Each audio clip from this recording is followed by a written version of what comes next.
Exercises को complete कर रहे हैं। हमने एक्सरसाइज ए कंप्लीट कर ली है, इसके बाद एक्सरसाइज बी सी करेंगे और पेज नंबर 13 की भी एक्सरसाइज ए और बी हमने सॉल्व करनी है। जब ये दोनों पेजेस की एक्सरसाइजेस कंप्लीट हो जाएंगी then we will start over unit number 3। So class let's start exercise b, choose should और मस्ट। अब वो कह रहे हैं कि आपने शुड और मस्ट को इन द ब्लैंक्स में फिल करके सेंटेंस कंप्लीट करना है। उससे पहले आपको पता होना चाहिए कि शुड का क्या मतलब है और मस्ट का क्या मतलब है। अगर आप अपनी बुक में स्टडी कॉर्नर में देखें तो ये जो सारा एक्सप्लेनेशन दी हुई है ये इससे आपको बहुत अच्छी समझ आ जाएगी कि मस्ट नॉट और मस्ट, शुड और शुड नॉट कहाँ पे और कैसे यूज़ होना चाहिए।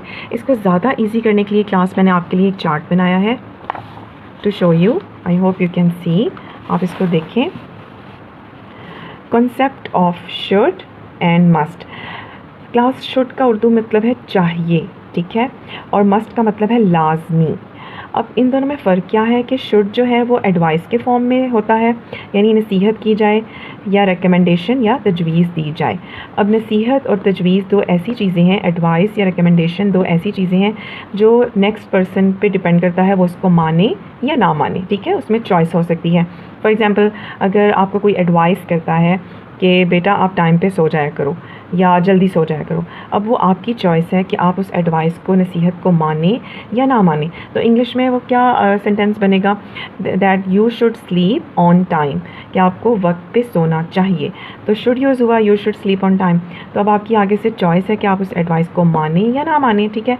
तो शुड का मतलब ये हो गया कि इसमें हमारी चॉइस होती है कि हम इस चीज़ को एक्सेप्ट करें या ना करें। मस्ट कहाँ पे यूज़ होता है क्लास? मस्ट का मतलब होता है लाजमी, इसमें चॉइस नहीं है, इसमें आपने लाजमी उस चीज़ को फॉलो करना है। लाइक इसको ऑब्लिगेशन कहते हैं यानी ज़िम्मेदारी, और इसमें भी एडवाइस आ जाती है, नसीहत, लेकिन वो वाली जो आपने लाजमी माननी है। फॉर एग्ज़ाम्पल हम कहते हैं कि आपको नमाज से पहले वज़ू करना चाहिए, नमाज़ पढ़ने से पहले वज़ू करना चाहिए। अब वज़ू एक लाजमी चीज़ है तो हम इसको इंग्लिश में मस्ट कैसे यूज़ करेंगे? You must do ablution, ablution का मतलब होता है वज़ू, you must do ablution before offering prayer. तो इसमें अब मस्ट यूज़ हो गया, यानी आपको वज़ू लाजमी करना चाहिए। अगर आप वज़ू नहीं करेंगे तो ऑफ कोर्स आपकी नमाज नहीं होगी। तो मस्ट में चॉइस नहीं होती कि आप ऑब्लिगेशन या एडवाइस को माने या ना माने, इसमें इन दोनों केसेस में आपने इसको मानना ही मानना है, ठीक है। सो शुड और मस्ट का कॉन्सेप्ट आपको क्लास क्लियर हो गया होगा। इस तरह से आप अपनी कॉपी पे इंग्लिश बी की ड्रॉ कर लें चार्ट, तो आपको ये ज़्यादा आसान रहेगा याद रखना। So class for students, let's start. Number 1, your teacher says you dash buy an entry ticket at the park entrance. अब यहाँ पे बुक वालों ने मस्ट लिखा हुआ है, क्यों? क्योंकि आपको पता है कि टिकट के बगैर पार्क में एंट्री नहीं होती। काफ़ी पार्क्स ऐसे हैं जिसमें टिकट के बगैर एंट्री नहीं होती। तो जो काम नहीं हो सकता या जो उस काम के बगैर यानी वो मस्ट होता है, that is there we use must, यानी टिकट के बगैर नहीं जा सकते, so we must buy ticket. Buy means ख़रीदना। Number 2, I think you dash carry a raincoat with you. अब यहाँ पे ये एडवाइस आ गई, क्या है कि वो कह रहे हैं कि मुझे लगता है कि आपको अपने साथ रेन कोट लेना चाहिए। तो यहाँ पे क्या आएगा? शुड, क्योंकि ये एडवाइस है, नसीहत है, ठीक है। तो आप यहाँ पे शुड लिखेंगे। Number 3, remember you dash follow the guides instructions.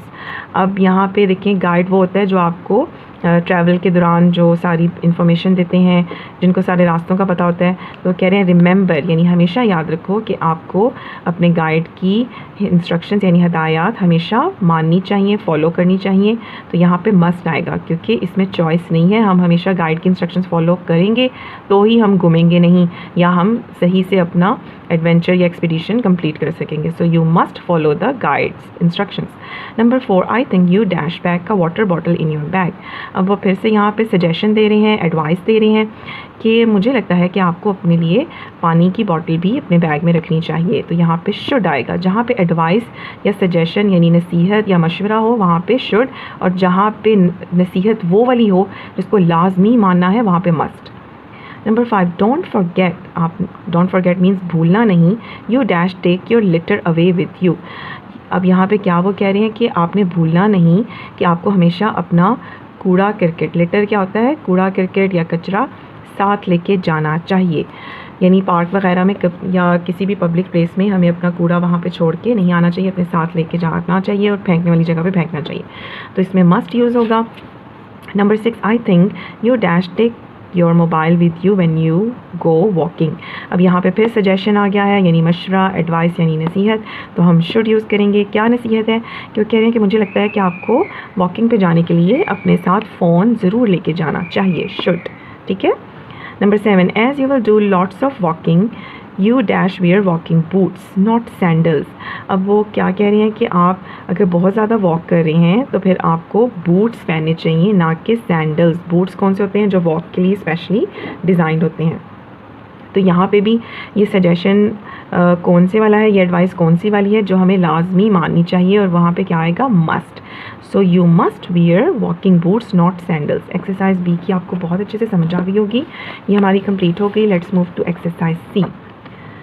अब हमने यहाँ पे शुड और मस्ट यूज़ कर दिया। अब हम शुडंट और मस्टंट, यानी शुडंट नहीं चाहिए या लाजमी नहीं, मस्टंट लाजमी नहीं। ये शुडंट और मस्टंट जो है वो शॉर्ट फॉर्म है, आपको पता है। अब आप क्लास 4 में आ गए हैं। Should not, must not. ठीक है class. Number 1, you dash leave litre anywhere. You must not leave litre anywhere, यानी आपको अपना कूड़ा करकट कहीं भी नहीं छोड़ना चाहिए। मस्टंट मीन्स मस्ट नॉट, यानी बिल्कुल नहीं छोड़ना चाहिए। Number 2, you dash drink water from the streams. अब वो कह रही हैं कि आपको यू शुडंट, आपको पानी नहीं पीना चाहिए। कहाँ से? स्ट्रीम्स से। स्ट्रीम्स क्या होती हैं class? What is the meaning of streams? So streams क्या होती हैं? दरिया। सो हम दरिया का पानी ऐसे तो नहीं पी सकते क्योंकि उसमें काफ़ी चीज़ें भी होती हैं, मतलब हार्मफुल केमिकल्स भी हो सकते हैं। Number 3, you dash pick any flowers in a national park. अब वो कह रहे हैं कि आपको कोई भी पार्क आप जाएं, कौमी पार्क, नेशनल पार्क मीन्स कौमी पार्क, तो आपको वहाँ पे फ्लावर्स पिक नहीं करने चाहिए, उठाने नहीं चाहिए, राइट? हमें नहीं उठाने चाहिए।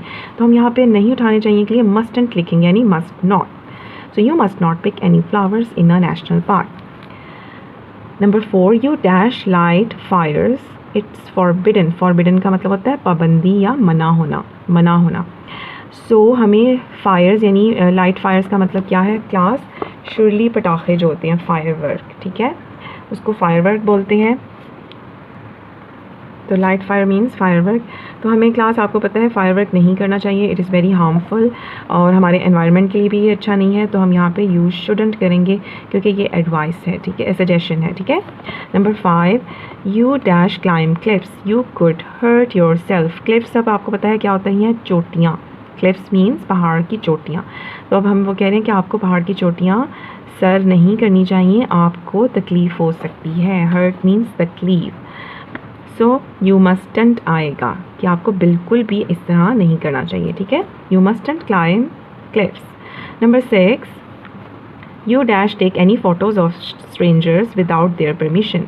अब वो कह रहे हैं कि आपको पिक्चर्स जो हैं अजनबी लोगों की, उनकी इजाज़त के बगैर लेनी चाहिए या नहीं लेनी चाहिए? नहीं लेनी चाहिए, राइट? तो we will write you shouldn't take any photos of strangers. What is the meaning of strangers?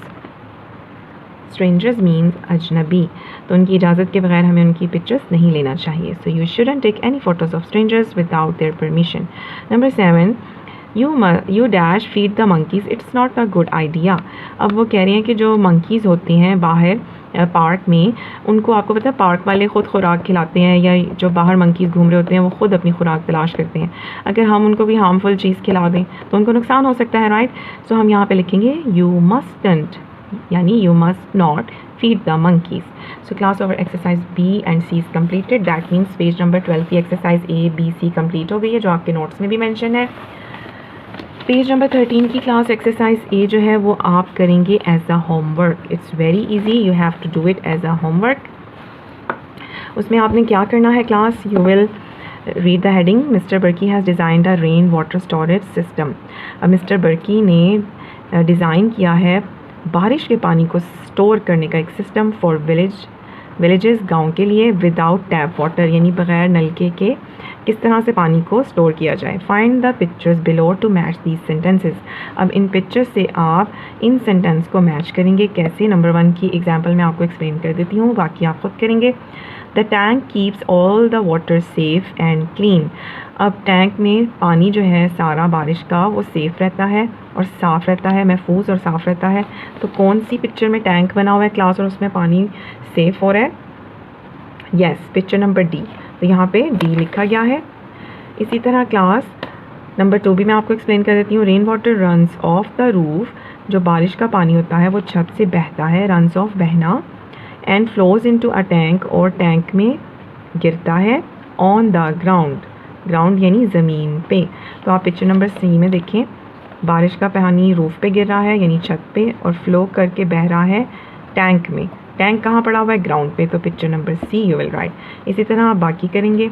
Exercise B we will do in next lecture. Till then take care, अल्लाह हाफिज़।